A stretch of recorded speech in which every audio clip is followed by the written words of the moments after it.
ओम शांति। आज 25 मई 2023। आज की ईश्वरवाणी की मुख्य पंक्तियां हैं। मीठे बच्चे, देह सहित तुम्हारे पास जो कुछ भी है वह सब बलि चढ़ा दो, फिर ट्रस्टी बन संभालो तो ममत्व निकल जाएगा।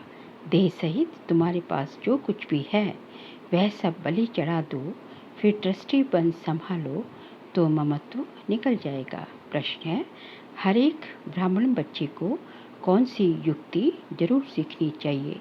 उत्तर है, सर्विस करने की युक्ति जरूर सीखनी चाहिए। शौक होना चाहिए कि कैसे सिद्ध कर बताएं परमात्मा कौन है। तुम्हें बाप की श्रीमत मिली हुई है। सेंसिबल बन सबको बाप का पैगाम सुनाओ। ऐसे अच्छे अच्छे पर्चे कार्ड छपाओ जो मनुष्यों को पता पड़े कि परमात्मा को सर्वव्यापी कहना उनकी इंसल्ट करना है। तुम बच्चे तीर्थ यात्रियों की बहुत सर्विस कर सकते हो। गीत है, जिसका साथी है भगवान उसको क्या रोकेगा आंधी और तूफान। ओम शांति। बच्चों ने गीत सुना, बच्चे ही इसका अर्थ समझते हैं। बाकी जिन्होंने गीत गाया वह इसका अर्थ कुछ भी नहीं समझते। ना उनके साथ भगवान है, ना उनको ये पता है कि भगवान कब आकर अपने बच्चों को स्वर्ग का वर्षा देते हैं। बाप ने ही आकर बच्चों को सम्मुख में अपना परिचय दिया है। वही बाप अब सम्मुख बैठे हैं और तुम सुनते हो। तुम ही तूफानों को समझते हो। वो लोग तो कैलेमिटीज आदि को तूफान समझ लेते हैं। ये तो 5 विकार रूपी माया के तूफान आते हैं। पुरुषार्थ में माया बहुत विघ्न डालती है, परंतु उसकी परवाह नहीं करनी चाहिए। सिर्फ बाबा को अच्छी रीति याद करने से ही तूफान उड़ जाते हैं। बादशाह का बच्चा होगा, उनको ये निश्चय होगा कि हमारा बाबा बादशाह है, इस बादशाही का मैं मालिक हूँ। नशा रहता है। तुम बच्चों में भी कोई कोई को ऐसा पक्का निश्चय है और बाप को अपना बनाया है। अपना बनाना कोई मासी का घर नहीं है। बस मेरा तो एक शिव बाबा, दूसरा ना कोई। बहुत बच्चे इन बातों को समझते नहीं हैं, इसलिए माया के तूफान हैरान करते हैं और फिर बाप को ही छोड़ देते हैं। दुनिया में भगवान को यथार्थ रीति कोई नहीं जानते। तुम बच्चे असल में शिवालय के रहने वाले थे, अब वैशाल्य है। इस समय मनुष्य बंदर से भी बदतर बन गए हैं। मनुष्य का क्रोध बंदर से भी तीखा है। मनुष्य होते भी ऐसा काम करते हैं, इसलिए उनको बंदर से भी बदतर कहा जाता है। भारतवासियों का सबसे बड़ा दुश्मन कौन है जिसने उन्हों को बंदर से बदतर बनाया? ये कोई नहीं जानते। बाप कहते हैं, तुम दिल रूपी दर्पण में अपनी शक्ल देखो। तुम पहले क्या थे, अब बाप तुमको लायक बनाते हैं, परंतु जो श्रीमत पर नहीं चलते तो माया उनको नालायक बना देती है। आगे बाबा ने कहा, बाप श्रीमत देते हैं, देह सहित जो कुछ भी तुम्हारे पास है वह सब बलि चढ़ो, फिर तुमको ट्रस्टी बना देंगे, तुम्हारा ममत्व मिटा देंगे। तुम अबलाओं के लिए बहुत सहज है। राजस्थान की तरफ राजाओं को अपने बच्चे नहीं होते तो गोद लेते हैं। गरीब का बालक अगर साहूकार की गोद में जाता तो कितना खुश होता है। हम इतनी प्रॉपर्टी के मालिक हैं। बड़े आदमियों के बच्चों को भी बहुत नशा रहता है कि हम करोड़पति के बच्चे हैं। इस ज्ञान का तो उनको पता ही नहीं है। तुम जानते हो कि इस ज्ञान में कितना भारी नशा रहता है। श्रीमत पर चलने से श्रेष्ठ बनेंगे, नहीं चलने से नहीं बनेंगे। भगवान कहते हैं, तुमको तो कोई किस्म की परवाह ही नहीं। रात दिन तुमको नशा रहना चाहिए कि हमको बाबा 21 जन्मों के लिए स्वर्ग की राजाई का वर्षा देते हैं। हम बाबा की संतान बड़े हैं, हम बाबा की संतान बने हैं। वास्तव में सब शिव बाबा की संतान है, परंतु अब शिव बाबा आकर प्रैक्टिकल में अपना बच्चा बनाते हैं। अभी तुम सम्मुख बैठे हो, जानते हो शिव बाबा हमको अपना बनाकर स्वर्ग के लायक बनाने लिए मत देते हैं कि बच्चे किसके नाम रूप में नहीं फंसना है। एक शिव बाबा का नाम रूप ही बुद्धि में रखना है। उनका नाम रूप ही मनुष्यों से न्यारा है। बाबा कहते हैं, तुम हमारे थे, निर्वाण धाम में रहने वाले थे। क्या तुम भूल गए हो कि हम आत्मा परम धाम, शांति धाम या निर्वाण धाम की रहने वाली हैं। हमारा स्वधर्म शांत है। ये शरीर ऑर्गन्स है कर्म करने के लिए, नहीं तो पाठ कैसे बजाएंगे। हम आत्मा निराकारी दुनिया की रहवासी हैं। ये बिल्कुल नहीं जानते। ये सब बातें मनुष्य ही जानेंगे, जानवर थोड़े ही जानेंगे। परमात्मा को सर्वव्यापी कह दिया है तो खुद को भी भूल गए हैं कि हम आत्मा हैं। कहते हैं क्राइस्ट को, इब्राहिम को परमपिता परमात्मा ने भेजा, तो जरूर कोई बाप है भेजने वाला। ये तो तुम जानते हो कि ड्रामा अनुसार हर एक आता रहता है, भेजने करने का तो सवाल ही नहीं उठता। इस समय मनुष्य अज्ञान अंधेरे में है, न बाप को, न अपने को और न रचना को जानते हैं। मैं आत्मा हूँ, ये शरीर अलग है, हम आत्मा वहाँ से आए हैं। ये सब बातें बाबा ही याद दिलाते हैं और बाप कहते हैं सभी को याद दिलाओ। तुम्हारा निमंत्रण बहुत अच्छा छपा हुआ है, शिव का चित्र भी है। ये बाबा, ये लक्ष्मी नारायण है वर्षा लिखा हुआ है। परमपिता परमात्मा से आकर लक्ष्मी नारायण जैसा बनने का वर्षा लो। तुम नर से नारायण बनने के स्टूडेंट हो।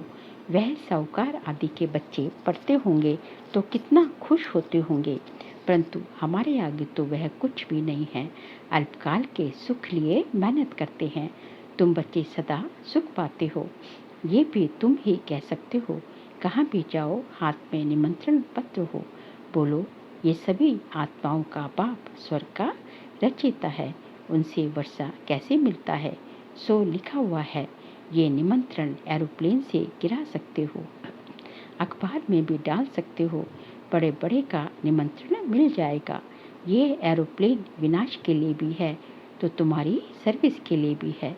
ये काम गरीब तो कर ना सके, परंतु बाप है ही गरीब निवाज, गरीब ही वर्षा पाते हैं।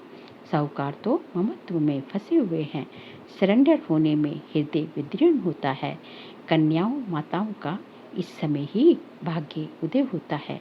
आगे बाबा ने कहा, बाप कहते हैं इन माताओं द्वारा ही भारत का और साधु संत विद्वानों का उद्धार करना है। आगे चलकर वह सब आएंगे। अभी वो लोग समझते हैं हमारे जैसा कोई है नहीं। वह ये नहीं जानते कि गृहस्थ व्यवहार में रहते बाप ने राजयोग सिखाया है। उन्हों का हठयोग कर्म संन्यास अलग है। भगवान तो जरूर आकर स्वर्ग का मालिक बनाएंगे, तो तुमको कितनी खुशी रहनी चाहिए। बाबा भक्ति में भी लक्ष्मी नारायण के चित्र को बहुत प्यार से साथ में रखते थे। श्री कृष्ण के चित्र को देख बहुत खुश होते थे। बाबा बच्चों को समझाते हैं कि अपना और दूसरों का कल्याण करना है तो सर्विस में लग जाओ। एम ऑब्जेक्ट तो बहुत क्लियर है। वर्षा है डीटी वर्ड सोवर्निटी, ऊपर शिव बाबा नीचे लक्ष्मी नारायण। कितना सहज है समझाना, तो सबको निमंत्रण देना है। बेहद के बाप से स्वर्ग का वर्षा जरूर मिलना है। जहाँ बहुत लोग जाते हैं वहाँ ये पर्चे जरूर फेंकनी चाहिए। कोई कुछ कह नहीं सकता, अगर कोई कहे तो हम सिद्ध का समझाएंगे कि बाप जिससे स्वर्ग का वर्षा मिलता है उनको तुम सर्वव्यापी कहते हो। बाप कहते हैं देखो ये मेरी इंसल्ट करते हो। मैं स्वर्ग का मालिक बनाता, मुझे फिर भीतर ठिक्कर में डाल दिया है। अब तुम्हें श्रीमत मिलती है कि ये पर्चे खूब बांटो। अमरनाथ की यात्रा पे झूम जाता है, वहाँ जाकर बांटो। इसमें लिखा हुआ है यज्ञ तप तीर्थ आदि से मैं नहीं मिलता हूँ, परंतु समझाने वाला सेंसिबल चाहिए। समझाना चाहिए, वह है गॉड फादर। सिर्फ भगवान ईश्वर परमात्मा कहने से पिता अक्षर नहीं आता। गॉड फादर कहने से पिता अक्षर आता है। हम सभी एक फादर के बच्चे ठहरे। परमात्मा सर्वव्यापी है तो क्या परमात्मा पतित हो गया? वह तो है ऊंचे ते ऊंचा। उनका यादगार मंदिर भी है। तो बच्चों को युक्ति से सर्विस करने का शौक चाहिए। यात्रा पे जाकर बहुत सर्विस कर सकते हो। वह है जिस्मानी यात्री, तुम हो रूहानी यात्री। समझाना चाहिए तुम कहाँ जाते हो। शंकर पार्वती तो सूक्ष्म वतन में रहते हैं, यहाँ वह कहाँ से आए? ये सब है भक्ति मार्ग। तो ऐसे तुम बहुत सर्विस कर सकते हो। भक्त बेचारे बहुत धक्के खाते रहते हैं तो उन पर तरस पड़ता है। उनको बोलो, तुम अपने धर्म को भूले हुए हो। हिंदू धर्म किसने स्थापन किया? सर्विस तो बहुत है। बच्चों को खड़ा होना चाहिए। बाबा आया है स्वर्ग का वर्षा देने, फिर भी माया नाक से पकड़ एकदम मुंह फिरा देती है। इसलिए माया से बहुत खबरदार रहना है। अभी तुम बच्चे बाप दादा के सम्मुख बैठे हो। दुनिया को थोड़े ही मालूम है कि बाप सम्मुख आए हैं। सब आत्माओं की ज्योत बुझी हुई है, एकदम बुझ नहीं जाती, थोड़ी लाइट रहती है। फिर बाबा आकर ज्ञान धृत डालते हैं। जब कोई मरता है तो दीवा जगाते हैं। यहाँ योग से आत्मा की ज्योति जगाई जाती है। ज्ञान की धारणा करते रहते हैं। भारत का प्राचीन राजयोग मशहूर है। वह निवृत्ति मार्ग वाले तो अनेक प्रकार के हठ योग सिखलाते हैं। फायदा कुछ भी नहीं, नीचे गिरते ही आते हैं। सिवाय योगेश्वर के कोई योग सिखला ना सके। योग सिखलाने वाला है ईश्वर, वह है निराकार। आगे बाबा कहते हैं, बाप कहते हैं तुमको अब योग सिखला रहा हूँ। अब तुम्हारा 84 का पाठ पूरा हुआ। कोई के 84 जन्म, कोई के 60, कोई के 1-2 जन्म भी होते हैं। तुम बच्चों को खूब सर्विस करनी है। भारत ही हेवन था, गॉड गॉडेस का राज्य था। ये बातें तुम्हारे सिवाय कोई समझा ना सके। गाली भी तुमको खानी पड़ती है। बाबा गाली खाएंगे तो क्या बच्चे नहीं खाएंगे? सितम सहन करते पड़ते हैं। ये भी ड्रामा में नूंद है, फिर भी ऐसे ही होगा। अभी तुम बच्चों को पारस बुद्धि बनाता हूँ। ऐसे बाप को बहुत याद करना चाहिए जो विश्व का मालिक बनाते हैं। कहते हैं बच्चे जीते रहो, स्वर्ग का राज्य लो। ऐसे मीठे मीठे बाप को तुम याद नहीं कर सकते हो। याद से ही विकर्म विनाश होंगे। रहा हुआ पापों का खाता यहाँ चुकतू करना है। अगर योग नहीं लगाएंगे तो सजा खानी पड़ेगी। उस समय बाबा साक्षात्कार भी कराते हैं। तुम हमारे बनकर फिर फॉरगति दे तुम टेटर बन गए। तुमने शुरुआत में साक्षात्कार भी किया है। अच्छा, मीठे मीठे सीख दे सदा सलामत बच्चों को। माता पिता का याद प्यार और गुड मॉर्निंग। बच्चों को समझना है कि हम ये शरीर छोड़ स्वीट होम में जाएंगे। अब यहाँ रहने में जरा भी मज़ा नहीं है। हम अब बाबा के पास जाते हैं। बाबा को ही याद करना है, वहाँ से फिर स्वर्गधाम में जाएंगे। ये यात्रा बड़ी वंडरफुल है। इसमें माया बहुत विघन डालती है।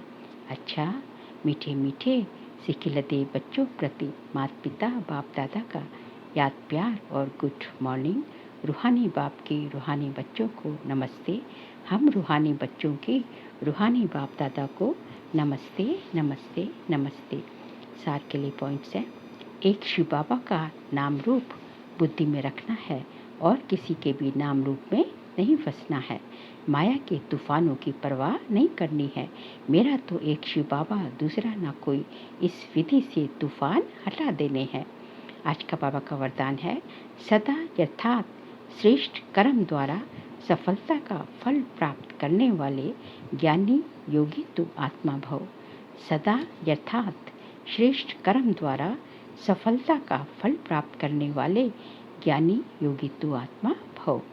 जो ज्ञानी और योगी तो आत्मा है, उनके हर कर्म स्वतः युक्ति युक्त होते हैं।